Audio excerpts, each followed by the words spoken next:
NTN क्या चीज़ है, NTN में और फाइलर में क्या डिफरेंस है, टैक्स रिटर्न क्या चीज़ है, टैक्स रिटर्न कैसे फाइल करते हैं, इसमें क्या क्या डॉक्यूमेंट्स रिक्वायर्ड होते हैं, क्या क्या चीज़ें इसमें रिक्वायर्ड होती हैं और ये क्यों ज़रूरी है।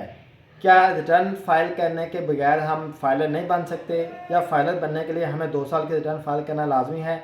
आज की वीडियो में हम ये चीज़ें देखेंगे। बिस्मिल्लाहिर्रहमानिर्रहीम, अस्सलाम वालेकुम।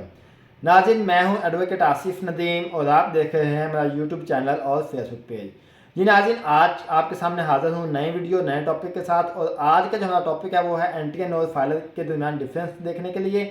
तो सबसे पहले मैं आपसे रिक्वेस्ट करूंगा कि आपने अगर अभी तक चैनल को सब्सक्राइब नहीं किया जल्दी से सब्सक्राइब कर लें और बेल आइकन दे दें ताकि जैसे नई वीडियो आए तो आप तक उसका नोटिफिकेशन पहुंच सके। तो जी नाज़रीन, स्टार्ट करते हैं। सबसे पहले मैं आपको बताता हूँ कि एनटीएन क्या चीज़ है। एनटीएन का मतलब है कि यानी कि नेशनल टैक्स नंबर। एनटीएन का मतलब ये है कि आप एफबीआई की वेबसाइट पे जाते हैं, आप एफबीआई वहाँ पे अपनी इन्फॉर्मेशन जो है ना वो ऐड करते हैं और अपना एक लॉगिन क्रिएट करते हैं, अपना एक जो है वो एक जो उसकी वेबसाइट के ऊपर अपना एक लॉगिन क्रिएट करते हैं, अपना अकाउंट बनाते हैं। जब आप अपना अकाउंट बनाते हैं, इन्फॉर्मेशन देते हैं, लॉगिन क्रिएट करते हैं, अकाउंट बनाते हैं, तो एफबीआई की तरफ से आपको एक नंबर अलॉट किया जाता है जिसे हम नेशनल टैक्स नंबर यानी कि एनटीएन नंबर बोलते हैं। अब एनटीएन का तलक यहाँ पे ख़त्म हो गया। एनटीएन मिल जाने का मतलब ये बिल्कुल भी नहीं है कि भाई आप कहें कि भाई मैंने अपना एनटीएन बनवा लिया और अब मैं फाइलर हूँ, मैं जनाब मुझे जनाब सारे जितने वो बेनिफिट हैं फाइलर वाले वो तमाम बेनिफिट्स मिलेंगे। मुझे जनाब जो बैंक में जो है ना वो रेट कम लगेगा टैक्स का, मुझे जनाब बैंक से पैसे निकलवाते हुए मुझे टैक्स नहीं पड़ेगा, मैं गाड़ी लूँगा तो मुझे जनाब टैक्स कम लगेगा, ज़मीन लूँगा तो मुझे टैक्स कम लगेगा। ऐसा बिल्कुल नहीं है। अगर आप चाहते हैं कि आपको तमाम तर बेनिफिट्स मिलें जो कि एक फाइलर पर्सन को मिलते हैं तो उसके लिए लाजमी है कि आप अपनी टैक्स की रिटर्न फाइल करेंगे। आप एनटीएन बनाएंगे, एनटीएन बनाने के बाद अपनी टैक्स की रिटर्न फाइल करेंगे। अब बात आती है कि टैक्स की रिटर्न क्या चीज़ है। टैक्स रिटर्न ये है कि जिसके अंदर वो एक एफबीआई का फॉर्म है, जिस फॉर्म के अंदर आपने अपनी डिटेल बतानी होती है कि आपने ड्यूरिंग द ईयर इनकम किस हेड से जनरेट की, टोटल कितनी इनकम जनरेट की, और उसके बाद आपके बिजनेस अगर आप कर रहे हैं तो बिजनेस के कितने एक्सपेंस है वो निकालें, फिर आपका प्रॉफिट कितना होया। उसके बाद नेक्स्ट ये है कि आपने टैक्स कितना पे किया during the year, with holding वो डिफरेंट मोबाइल के ऊपर, इंटरनेट के बिल के ऊपर, आपके टेलीफोन के बिल के ऊपर डिफरेंट जहाँ पर टैक्स होता है वो कितना पे किया।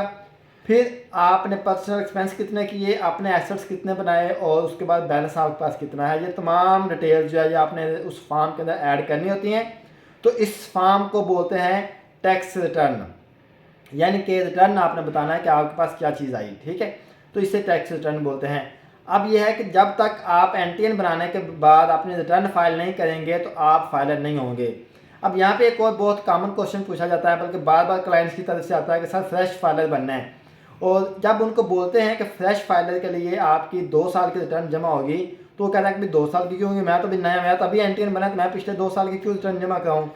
तो ये पॉइंट आप अपने माइंड में लाजमी रखें, आप ज़हन नशीन कर लें कि अगर आप फ्रेश एनटीएन बनवा रहे हैं, मतलब अभी आज की डेट में आपने एनटीएन बनवाया या आज के 1 महीना पहले बनवा लिया या 1 महीना बाद में बनाते हैं, तो क्या होगा कि आपको 2 साल, एक जो साल करंट जो ये चल रहा है वो, और एक उससे पिछले साल की 2 साल की आपको रिटर्न फाइल लाजमी है। अगर आप 2 साल की रिटर्न फाइल नहीं करवाएंगे तो आप अर्जेंट फाइलर नहीं बनेंगे। अगर आप 2 साल की रिटर्न फाइल करेंगे तो आप मतलब फॉर एग्जाम्पल आज आपने 2 साल की रिटर्न फाइल करते हैं, उसका एक एटीएल का चालान जमा कराएंगे तो आप आज ही फाइलर हो जाएंगे। लेकिन अगर आप अपने 2 साल की रिटर्न जमा नहीं करवाते तो फिर आपको पूरा 1 साल वेट करना पड़ेगा। फॉर एग्जाम्पल भाई मैं अगर अक्टूबर की बात करूं तो आज अगर आप अपना एनटीएन बना के अपने 2023 की रिटर्न फाइल कर देते हैं तो आपका नाम मार्च 2024 में जाके तो आपका नाम एफबीआई की एक्टिव टैक्स पेयर की लिस्ट में आएगा, यानी कि फाइलर की लिस्ट में आएगा। अगर आप चाहते हैं कि आपका नाम आज ही आपके एफबीआई की लिस्ट में आ जाए, एटीएल की लिस्ट में आप आज ही फाइलर कंसीडर हों, तो फिर उसके लिए आपको मिनिमम 2 साल की रिटर्न जमा करानी पड़ेगी। फिर नेक्स्ट आता है कि जी हमें बता दें किसी डॉक्यूमेंट्स कौन कौन से रिक्वायर्ड हैं। तो अगर आप सैलरी पर्सन हैं तो उसके लिए आपसे जो है ना आपकी सैलरी स्लिप, आपकी बैंक स्टेटमेंट, आपके एसेट्स की डिटेल और आपके एक्सपेंस की, पर्सनल एक्सपेंस की डिटेल चाहिए। लेकिन अगर आप बिजनेस पर्सन है तो उसके लिए आपके जो है ना बिजनेस की टोटल इनकम, आपके बिजनेस के टोटल एक्सपेंस, देन उसके बाद आपने बिजनेस का अगर कोई टैक्स पे किया उसकी डिटेल, फिर आपके बिजनेस का बैंक अकाउंट की स्टेटमेंट, फिर आपके पर्सनल एक्सपेंस की डिटेल, आपके पर्सनल जो एसेट्स की डिटेल, और फिर आपके जो है वो पर्सनल जो है वो आपके जो वेल्थ स्टेटमेंट जो एसेट्स हैं जो बैंक स्टेटमेंट है वो तमाम चीज़ें चाहिए, तो आप जो है ना इन तमाम चीज़ों की मदद से अपने रिटर्न फाइल कर सकते हैं। अब यह है कि ये क्वेश्चन है कि सर इसमें अगर हम फ्रेश फाइलर बनाना चाहते हैं तो इसमें टाइम कितना लगेगा। इसमें टाइम जो लगने की बात है, अगर आप अर्जेंट सर्विसेज लेना चाहेंगे तो आपको विद इन 1 डे अगर आप डॉक्यूमेंट्स प्रोवाइड करते हैं तो आपको विद इन 1 डे आपको फाइलर का स्टेटस मिल जाएगा। लेकिन अगर आप नॉर्मल सर्विस लेना चाहते हैं तो आपको 2 से 3 दिन जो है वेट करना पड़ेगा और आप जो है ना फाइनल हो जाएंगे। ये था नाज़रीन आज का हमारा टॉपिक। इंशाल्लाह मिलते हैं नेक्स्ट वीडियो में, तब तक के लिए अल्लाह हाफिज़, अस्सलाम वालेकुम।